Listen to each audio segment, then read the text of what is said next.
AP number 1 news కి స్వాగతం। ఈ రోజు వార్తలోని ముఖ్యాంశాలు మీకోసం। ప్రకాశం జిల్లాలో భారీ వర్షం।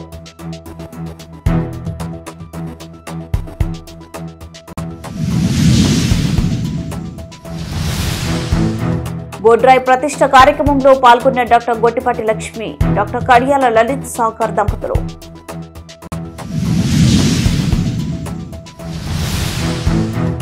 ఆదాని డేటా సెంటర్ ఏర్పాటుకు గతంలో కుదుర్చుకున్న ఒప్పందం। వైసీపీ అనకాపల్లి జిల్లా అధ్యక్షుడు గుడివాడ అమర్నాథ్। కూటమి ప్రభుత్వం అధికారంలోకి వచ్చిన నాటి నుంచి కల్తీ మద్యం ఏరులై పారుతుంది। వైసీపీ సమన్వయకర్త కరణం ధర్మశ్రీ।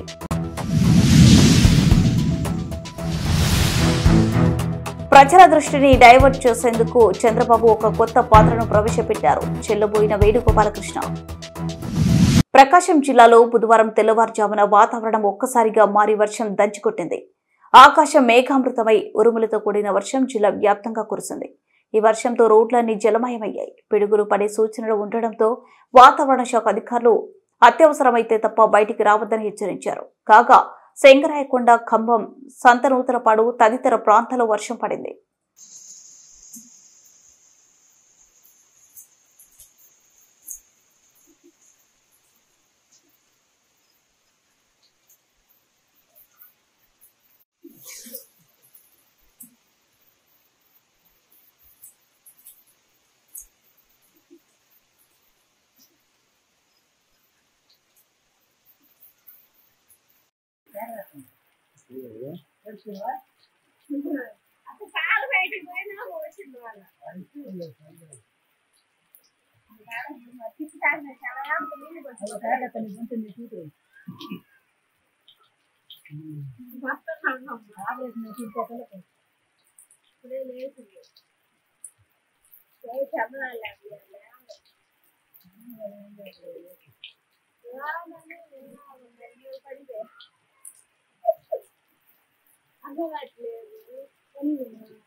మొండ్లమూరు మండలం పసుపగల్లు గ్రామంలో బుధవారం బోడ్రాయ్ ప్రతిష్ఠ మరియు కాశీ విశ్వేశ్వర స్వామి దేవస్థానంలో శ్రీచక్ర ప్రతిష్ఠ కార్యక్రమంలో పాల్గొని ప్రత్యేక పూజలు నిర్వహించి స్వామివారి ఆశీస్సులు తీసుకున్న Darsi TDP incharge doctor Gottipati Lakshmi, doctor Kadiyala Lalith Sagar దంపతులు। ఈ కార్యక్రమంలో దర్శి మార్కెట్ యార్డ్ చైర్మన్ దారం నాగవేణి సుబ్బారావు, పసుపగల్లు గ్రామ టీడీపీ నాయకులు పిచ్చిరెడ్డి, సుబ్బారెడ్డి, క్లస్టర్లు యూనిట్ బూత్ ఇన్ఛార్జీలు మొండ్లమూరు మండలం మరియు నియోజకవర్గంలోని కూటమి శ్రేణులు ఉన్నారు।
आयुष्येन्द्रिये प्रतिष्ठति।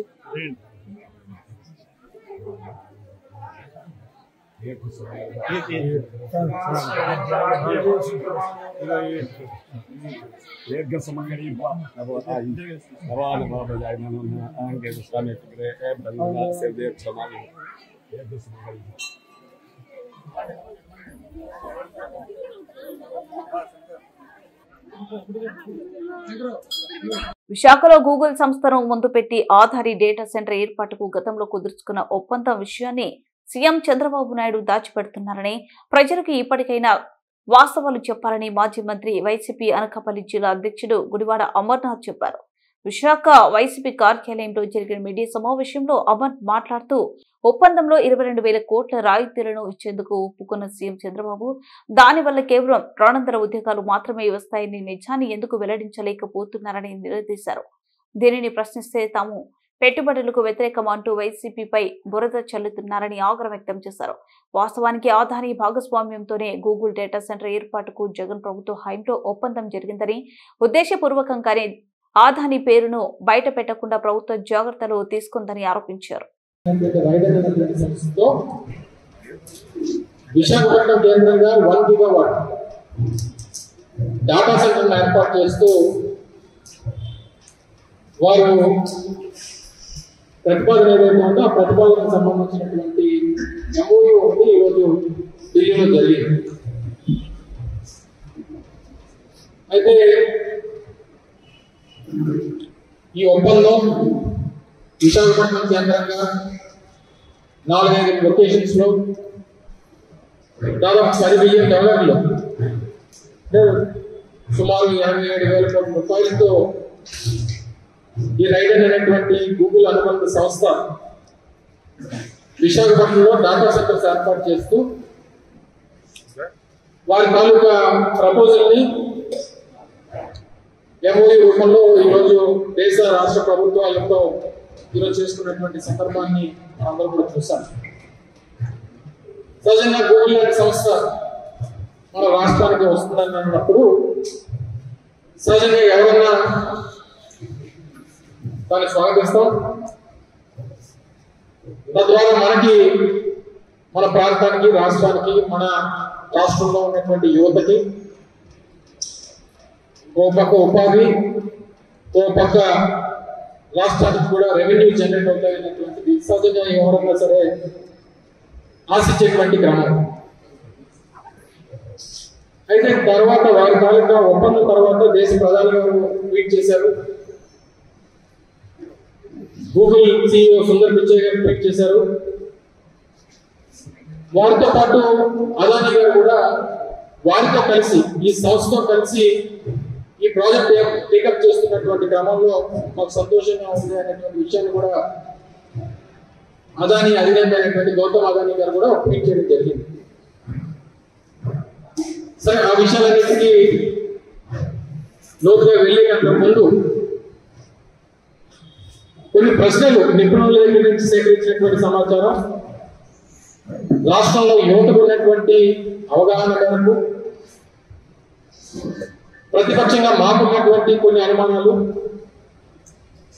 వీటన్నింటినీ కూడా క్రోడీకరించి కొన్ని ప్రశ్నలకు ప్రభుత్వం దీని మీద పెద్ద ఎత్తున సమాధానం ప్రజలు కోరుకుంటా ఉన్నారు.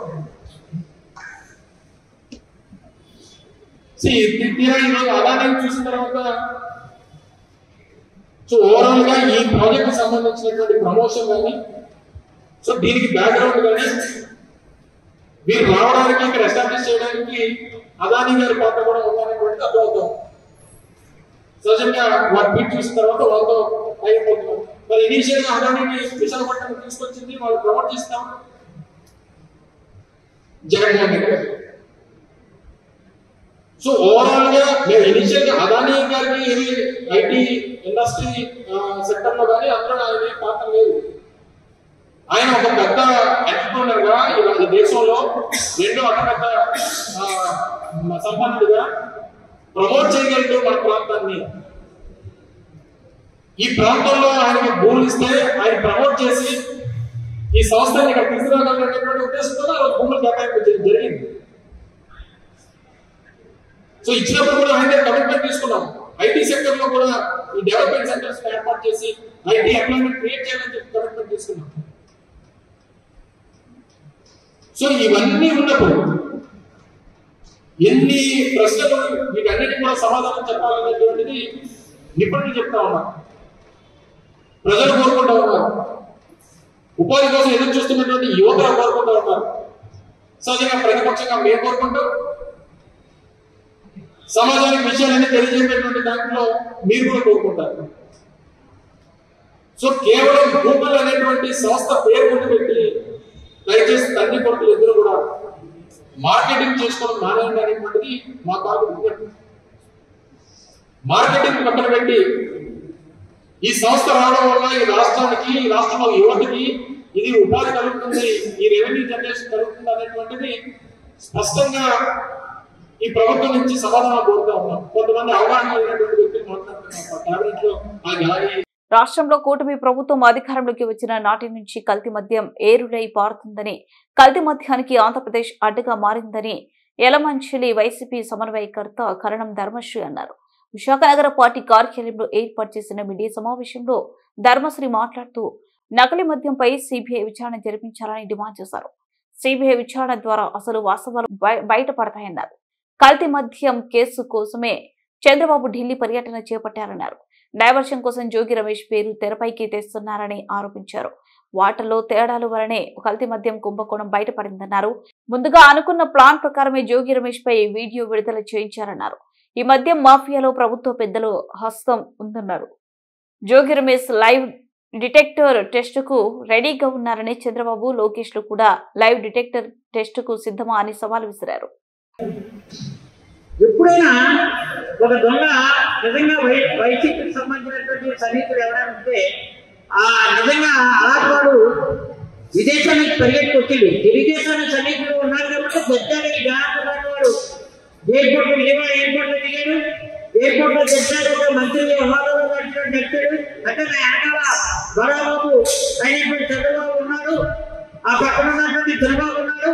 వీళ్ళందరూ కూడా నాకు అండగా దండగా ఉన్నారు కాబట్టి నాకు ఏం భయం లేదని దర్జాగా నడిపించాడు. ఎప్పుడైనా ఒక కేసు ఒక ప్రధాన నిందితుడు దర్జాగా ఎయిర్పోర్ట్ లో ఫారెన్ కంట్రీస్ నుంచి వచ్చినటువంటి వాడు అంత దర్జాగా వస్తారా? నిందితుడు అలాగే వచ్చాడు. నేను అంతే చెప్తున్నాను, నువ్వు వచ్చేటప్పుడు నీ తాలూకా సెల్లో ఎందుకు అక్కడ తీసావు? దయచేసి సెల్లో బయటకు తీయాలి, సెల్లో రికార్డు అన్ని బయటకు తీయాలి. ఎవరితో నువ్వు తెలుగుదేశం నాయకులతో మాట్లాడావో, తెలుగుదేశం నాయకులు ఎవరి డైరెక్టర్తో నువ్వు బయటపడ్డావో, ఎవరైతే ఇక్కడికి రమ్మన్నారో, ఎవరి డైరెక్టర్లో నువ్వు ఇండియాకి వచ్చావో అవన్నీ కూడా బయటకు తీయవలసినటువంటి అవసరం ఉందని మాత్రం చెప్తున్నాను.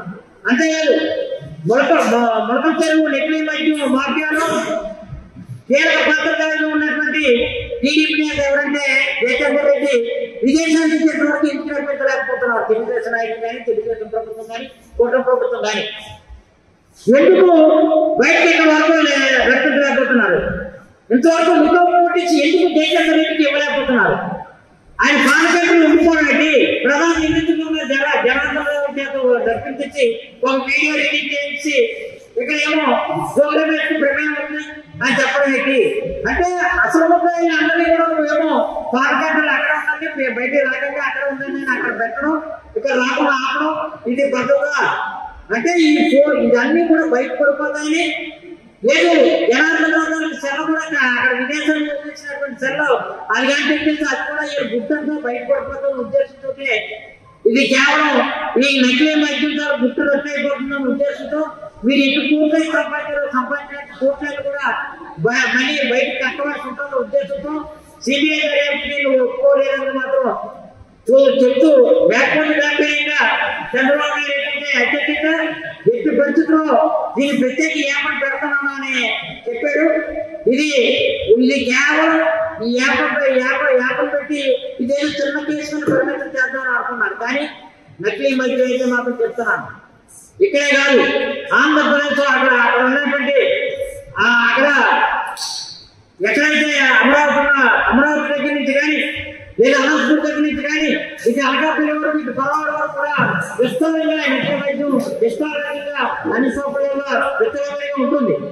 ఎట్టి పరిస్థితుల్లో కూడా ఈ విషయంలో దీన్ని తప్పించుకోవాలని ప్రయత్నం చేస్తే మాత్రం అమాయక ప్రజలు ఇంకా చాలా ప్రమాదకరమైన పరిస్థితుల్లో ఉన్నారు. ఈ వ్యవహారంలో పెద్ద ప్రమేయం ఉంది కాబట్టి ఈ పెద్ద ప్రమేయం ఉన్నటువంటి దాన్ని బయట తీయాలనుకుంటే కేంద్ర ప్రభుత్వం సిబిఐ దర్యాప్తు చేస్తేనే కానీ బయటకు రాదని సందర్భంగా నేను తెలియజేస్తూ తెలుసా సోషల్ మీడియా కేసులు కూడా దేశంలో కూడా నోటీస్ ఇచ్చే కార్యక్రమం చేసి అరెస్ట్ చేస్తున్నారు కదా. మరి తెలుగుదేశం ఎమ్మెల్యేగా ఉన్నటువంటి జైకర్ బదర్ని ఎంతవరకు ఎందుకు అరెస్ట్ చేయట్లేదు? గత దొంగగా ఉన్నటువంటి జైకర్ బదర్ని ఎంతవరకు ఎందుకు అమలు చేయట్లేదు? అమలాపురం, పాలమూరు, ఏలూరు, అనకాపల్లిలో బయటపడ్డ నకిలీ మద్యం బాబాకంలో దాచేయడానికి చంద్రబాబు ప్రభుత్వం ఎందుకు ప్రయత్నిస్తుంది? ఇది మంచిది కాదని మాత్రం నేను చెప్తున్నాను. Jogi Ramesh lie detector test ready అని అన్నారు. మరి Chandrababu Lokesh lie detector test మీద సిద్ధమా? నిజంగా మీ నిజాన్ని నిరూపించుకుంటారా? 2 రోజుల క్రితం ఢిల్లీ మాత్రం హఠాత్తుగా పారిపోయాడు. ఎక్కడో సిబిఐ దర్యాప్తు చేస్తే మన బండారం బయటపడిపోతున్నారు. ఇది పక్కా వ్యూహంగా తెలుగుదేశం నాయకులు, కుటుంబ నాయకులు ఎట్టి పరిస్థితుల్లో కూడా ఈ కుటుంబాలన్నీ బయటపడిపోతాయని, కట్టుదలన్నీ బయటకు తీసుకుపోతాయని, నకిలీ మైకులు అన్నింటినీ కూడా మృగంలో ఉన్నటువంటి నకిలీ మైకులు రాకెట్ బయటపడిపోయే రోజు మీడియా ద్వారా నగరి మద్యం మీద ప్రజా చైతన్యానికి వైఎస్ఆర్ కాంగ్రెస్ పార్టీ ఒక ఉద్యమాన్ని ప్రారంభించింది. దాని నుంచి ప్రజల దృష్టిని డైవర్షన్ చేసేందుకు చంద్రబాబు ఒక కొత్త పాత్రను ప్రవేశపెట్టారు. మాజీ మంత్రి జోగి రమేష్ పై ఒక కల్పిత కేసును తెరపైకి తెచ్చారు. తనపై చేసిన ఆరోపణలపై సిబిఐ ఎంక్వైరీ జరపాలని, చంద్రబాబు సీట్ కేవలం చంద్రబాబుకే పనిచేస్తుందనే విషయం కూడా బయట పడుతుందని సవాల్ చేశారు. చెల్లుబోయిన వేణుగోపాలకృష్ణ, తూర్పు గోదావరి జిల్లా వైఎస్ఆర్సీపీ అధ్యక్షులు. ప్రజల దృష్టిని ఆలోచించాడు చంద్రబాబు నాయుడు గారు. ఒక కొత్త పాత్రని ఇక్కడ ప్రవేశపెట్టాడు. సూటిగా నేను చంద్రబాబు అడుగుతున్నాను, మీరు ముందుగానే చెప్పారు దీనిలో కుట్రకోణం ఉంది, దానికోసం నేను సిట్టు వేశాను. సిట్టు ద్వారా ఈ కొత్త పాత్రలు నేను ప్రజలకి చూపించడం ద్వారా నా మీద పడిన నిందను తప్పించుకోవడానికి ప్రయత్నిస్తానన్నట్టుగా వారు మాటలు మొన్న అన్నారు. నిన్న ఒక కల్పితమైనటువంటి కేసుని ఎవరైతే అద్దేపల్లి జనారో ఆయన ఈ ఆరోపణ జోగి రమేష్ మాజీ మంత్రివర్యులు చెప్తేనే నేను చేశాననేటువంటి ఆరోపణ. ఇది ఎంత సత్య దూరమో ఎంత అబద్ధమో ప్రజలు గమనించాలి. ఏం చేతనంటే జోగి రమేష్ గారు ఇది జరిగిన తర్వాత, ఈ జనార్దన్ రావు గారి వీడియో రిలీజ్ అయిన తర్వాత ఆయన స్వయంగా ఒక మాట చెప్పాడు. జోగి రమేష్ గారు, నేను లైట్ టెస్ట్కి సిద్ధంగా ఉన్నాను. చంద్రబాబు నాయుడు గారు మీ సిట్టు ద్వారా కాదు ఎంక్వైరీ చేయాల్సింది, సిబిఐ ద్వారా ఎంక్వైరీ చేయండి. ఇందులో వాస్తవాలన్నీ బయటికి రావాలి. వాస్తవాలను వెలికి తీసే క్రమంలో మీరు వేసిన సిట్టు మీకే పనిచేస్తుందనేటువంటి చిన్న పిల్లాడిని అడిగినా తెలుస్తుంది. జనార్దన్ రావు గారు జ్యుడిషియల్ రిమాండ్లో ఉన్నటువంటి వ్యక్తి. ఆయన వీడియో అలా రికార్డ్ చేశాడు. జ్యుడిషియల్ రిమాండ్లో ఉన్నటువంటి వ్యక్తి వీడియో ఎలా వీడియో రికార్డ్ చేశాడు. పైగా ఆయన ఏం చెప్పాడు, తన ఫోన్ పోయినట్టు గతంలో, అంటే ఈ జనార్దన్ రావు గారు ఇండియాకు వచ్చే ముందే తన ఫోన్ పోగొట్టుకున్నాడు అనేటువంటి వార్తలు కూడా మీకు సంబంధించినటువంటి మాట వాస్తవా కాదా? ఫోన్ లేనివాడు ఎలా రికార్డ్ చేశాడు అనేటువంటిది. ఆయన చక్కగా కుర్చీలో కూర్చున్నాడు, పక్కన ఒక ప్రాంప్టింగ్ తీసుకుంటున్నాడు. జ్యుడిషియల్ రిమాండ్లో ఉన్నటువంటి వ్యక్తి, ఫోన్ ఉన్న వ్యక్తి జ్యుడిషియల్ అధికారులకు సమాచారం చెప్పేటప్పుడు ప్రదర్శించాల్సినటువంటి నమ్రత కానీ వినమ్రతను కానీ ప్రదర్శించకుండా ఆయన ఏ విధంగా ప్రాంప్టింగ్ తీసుకుంటూ ఎవరు ఈ ఫోన్ రికార్డ్ చేశారు? పథకం కాదా ఇది? చంద్రబాబు నాయుడు గారు మొన్న చేసినటువంటి ప్రకటన ఏదైతే ఉందో దీనిలో కుట్రకోణం వెనక్కి తీస్తానని చెప్పినటువంటి చంద్రబాబు నాయుడు గారు ఆ కుట్రకోణానికి సంబంధించినటువంటి డైరెక్షన్ ఏదైతే ఆయన ఇచ్చాడో అదే డైరెక్షన్లో ఈ రికార్డ్ చేసినటువంటి విధానం చూసినట్లయితే ఇది పథకం ప్రకారం కుట్రపూరితంగా ఉందా లేదా ప్రజల్ని గమనించమని అడుగుతున్నాను. ఈ వీడియో ఎవరు రిలీజ్ చేశారనేటువంటి వాస్తవ విషయాల్ని కప్పిపుచ్చడానికి ఒక కట్టుకథ అల్లారు. జైల్లో అధికారుల రిమాండ్లో ఉన్నటువంటి వ్యక్తి వీడియో లీక్ చేయడానికి కారణం ఎవరు?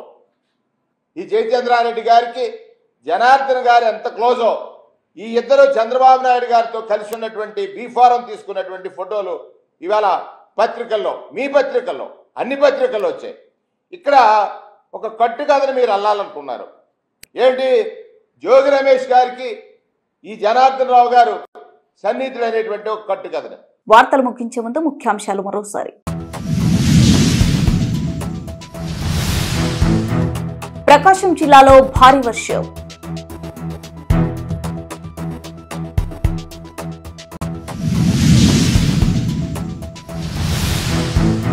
బోడ్రాయ్ ప్రతిష్ట కార్యక్రమంలో పాల్గొన్న డాక్టర్ గొట్టిపాటి లక్ష్మి, డాక్టర్ కడియాల లలిత్ సాగర్ దంపతులు.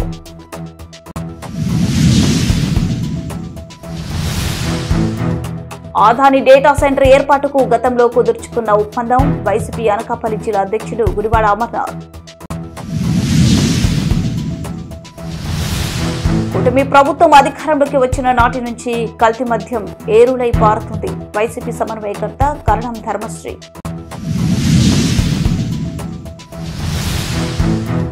ప్రజల దృష్టిని డైవర్ట్ చేసేందుకు చంద్రబాబు ఒక కొత్త పాత్రను ప్రవేశపెట్టారు. చెల్లబోయిన వేణుగోపాలకృష్ణ.